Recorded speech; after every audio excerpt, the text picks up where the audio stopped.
코로나19는 사실 이제 막 시작이다. 사망은 모두 의료기관에 몰려와서 발생한다. 연화 청혼 캡슐은 절대 사용하지 말라. 13일 웨이보 계정 심리사 샤오퉁이 올린 베이징의 한 사립병원 내부 회의 녹취록의 주요 내용입니다.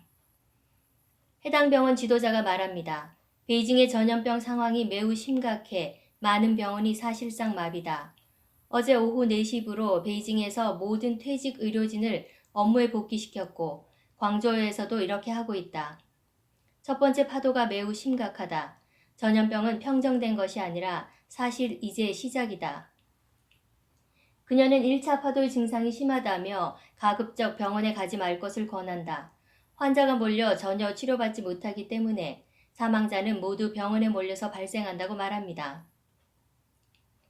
또 강조하기를 병원에 가지 않으면 이긴다며 병원은 바이러스량이 가장 높은 곳이기 때문에 2주를 버티고 지나가면 이긴다. 이어 복잡한 약을 사용하지 말라. 복잡할수록 더 위험하다. 항생제는 절대 사용할 수 없다. 커감빈과 타이로놀과 같은 종류의 약만 사용해야 한다. 연화 청원은 절대 사용하지 말라. 그 약의 독성은 이미 지난주 네이처 잡지에 발표됐다. 간 손상이 매우 심각하므로 우리 병원에서는 추천하지 말라. 현재 중국에서는 연화 청원이 불티나게 팔리고 있으며 대중들은 정부 선전하에 이를 좋은 전염병 치료제로 여기고 있습니다. 이 병원 지도자는 특히 중증의 경우 현재 특효약이 있다며 미국 화이자가 중국용으로 무료 제공했고 일반인에게는 사용하지 않고 중증만 사용할 수 있다고 언급했습니다. 또한 국가는 그동안 방어에 바빠 근본 치료에는 머리를 쓰지 않았다고 중국 정부에 불만을 토로했습니다. 그녀는 현재 병원에서 중증 환자를 저용량 호르몬으로 치료하고 있으며 보통 2-3일이면 완화할 수 있다고 말했습니다. 중국의 대부분 집중치료 병동은 고용량 호르몬 충격 치료를 시행, 환자의 대퇴골두괴사를 유발할 수 있습니다. 그녀는 환자는 물을 많이 마시고 충분한 영양을 보충하되 소식하고 과식하지 말며 생선과 고기를 먹어야 한다고 말했습니다. 다음 뉴스입니다. 베이징의 코로나 확산 정도를 가늠할 수 있는 외신들의 타전을 요약해 드립니다. 홍콩 명보는 칭화대와 베이징대 퇴직 직원 10여 명이 5일 만에 숨졌다고 보도했습니다.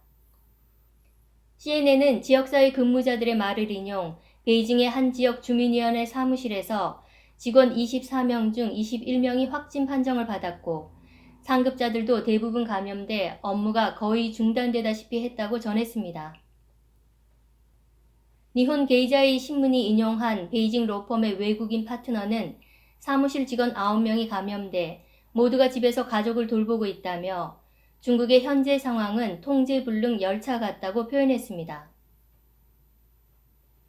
다음으로 익명을 요구한 베이징 시민 천타오 씨의 시황지성 인터뷰 내용입니다. 그는 지금 도로에 사람이 별로 없다며 최근 탔던 택시의 기사가 자신의 친구 4명 중 3명이 양성이라더라고 전했습니다. 천타오는 이렇게 말합니다. 한 회사 사장은 직원이 수십 명인데 대부분 양성이다. 사장은 본인뿐만 아니라 남편과 아이도 모두 양성이다. 내가 접촉한 사람들 절반 이상인 것 같다. 기본적으로 안 걸린 사람이 없다. 현재 이 감염 비율로 볼 때 전국적으로 1000만 명이 넘을 것 같다. 마지막 소식입니다. 국립대만대학 응급의학과 의사 리젠장은 베이징 시민이 언급한 발병률이 불가피하다고 생각합니다. 그는 홍역처럼 전파가 빠른 바이러스에 비교해도 오미크론의 전파력이 훨씬 높다고 말했습니다. 한 사람이 한 번에 15명까지 전파할 수 있으니 아주 빨리 전파될 것이고 사망률은 비교적 낮아서 전 세계에서 가장 낮은 싱가포르의 경우 1000분의 1입니다. 그러나 중국은 인구가 많으므로 사망자 숫자가 엄청날 수밖에 없습니다. 닥터 리젠장은 봉쇄를 풀면 반드시 이런 상황이 발생한다. 봉쇄가 오래됐기 때문이다. 첫째, 저항력이 좋은 젊은이라 할지라도 체내에 항체가 없다. 둘째, 중국에서 사용 중인 불활성화 백신은 현재 그 유효성과 보호율 평가에 있어 확실히 mRNA 백신보다 못하다. 그래서 이 두 가지 요소가 더해져 봉쇄가 풀리자마자 들불처럼 빠르게 퍼질 것이라고 예측했습니다. 리젠장은 봉쇄 완화를 위해서는 선제적 조치가 더 필요했다고 강조했습니다. 첫째, 중국 백신 접종 후 중국인들의 혈중 항체 농도, 보호율이 어느 정도인지 조사해야 한다는 것입니다. 부족하면 추가 백신을 접종하거나 수입 mRNA 백신을 접종한 후 봉쇄 완화 조치를 취해야 하는 것은 물론입니다. 둘째, 먼저 의료 역량, 즉 충분한 의약품, 집중치료 역량, 병상수, 의사, 간호사 등이 준비가 돼야 한다는 것입니다.